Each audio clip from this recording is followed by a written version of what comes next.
My name's Debra Silverman. I'm an astrologer and psychotherapist of over 40 years.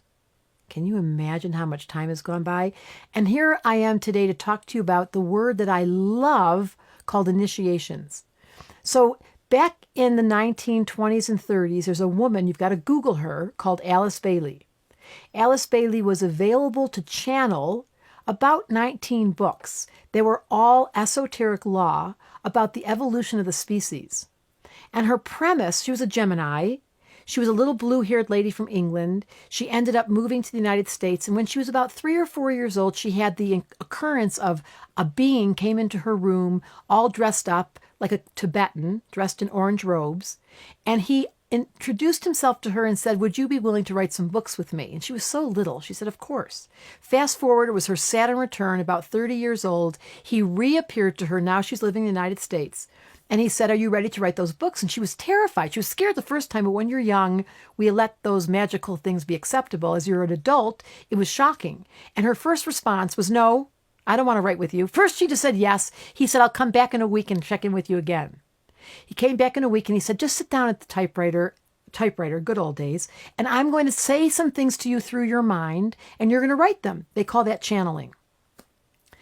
She proceeded to write a series of books, and the first book was called Initiation. And Initiation was brought to her by Dwa Cool, which is why I think everybody goes, "Oh, that's so cool." That word became part of our collective way back when. We don't really know why we say cool, but I think it's because of Dwa Cool. Spelled differently than we think. It's Kwal. Anyway, Dwa Cool channeled through Alice Bailey, and she proceeded to download these 6 initiations, and they go like this. All of my work, by the way, is based on Alice Bailey.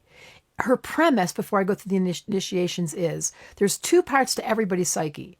There's an ego and there's a soul. And you have to have both. Do not disregard the ego. The ego is the part of us that needs attention. It lives on the outer world, and it seeks and takes and needs attention, approval, success. The soul's opposite. It lives on the inner planes. It has no desire to take. All it wants to do is give. And it's selfless. And it loves experiences, no matter what color, size, or shape.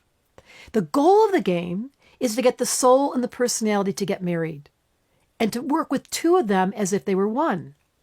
And the way that your soul and your ego conflict is the soul will produce crises to watch your ego go crazy, with the hope that your ego will go and call on your soul and say, "Please help me.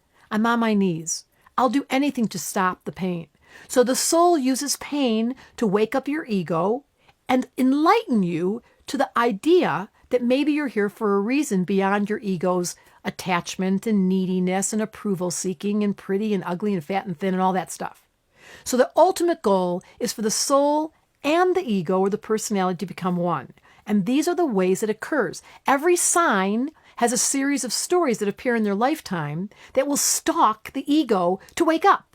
And I'm going to go through all 12 of those stories in this series. She began in the first book, Initiation, describing the initiations, and they go like this. This is regardless of what sign you are. I'm going to break it down later, but this is the general. Initiation 1, that was the body. And you can have a series of lifetimes, maybe 10, 20, 30, 100 lifetimes, just trying to get past this initiation. The body, money, being grounded, and trusting.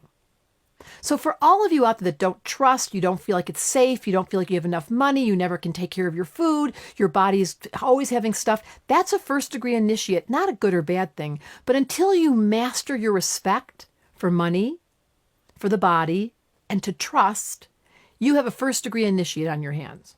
And as far as the collective, we look at India or we look at Africa, those would be first degree initiates. They're dealing with survival, level 1.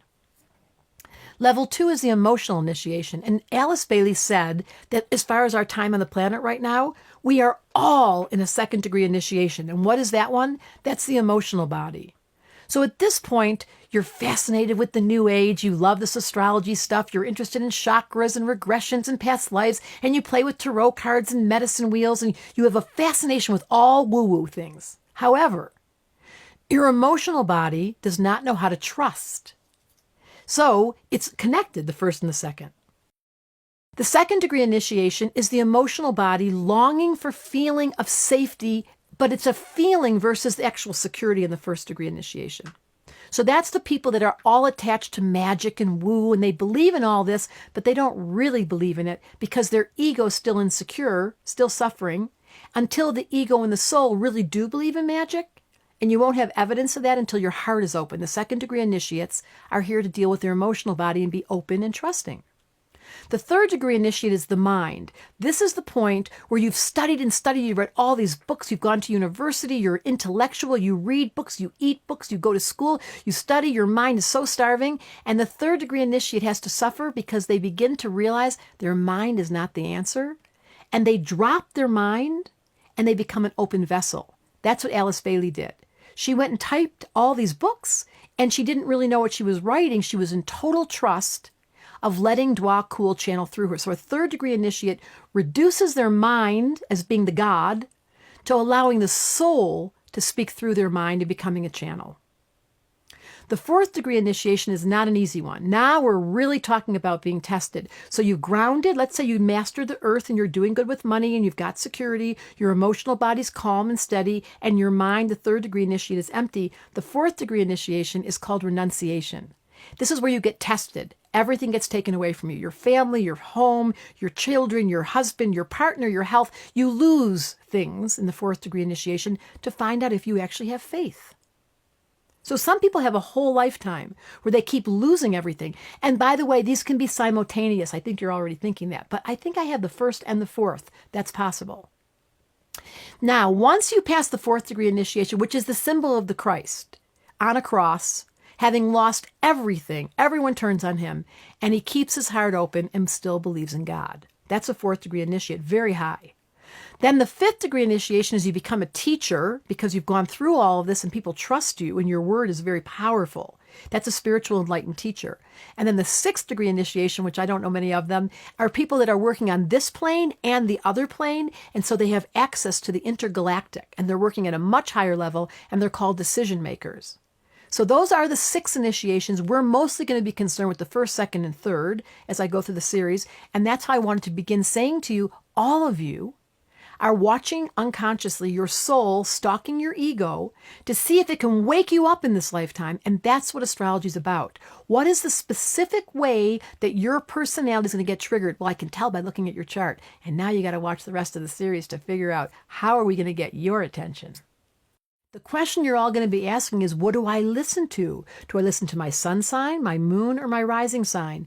In the name of the soul, the rising sign, the ascendant, is the soul, according to Alice Bailey. So you want to aim at your rising sign. And of course you're going to read or listen to your sun and your moon, because both of those have rich content. So don't underestimate the sun and the moon, but really focus on that rising sign. So put that one on first, take some notes, and then of course watch all 3 of them, sun, moon, and rising, and know that your soul is calling your name.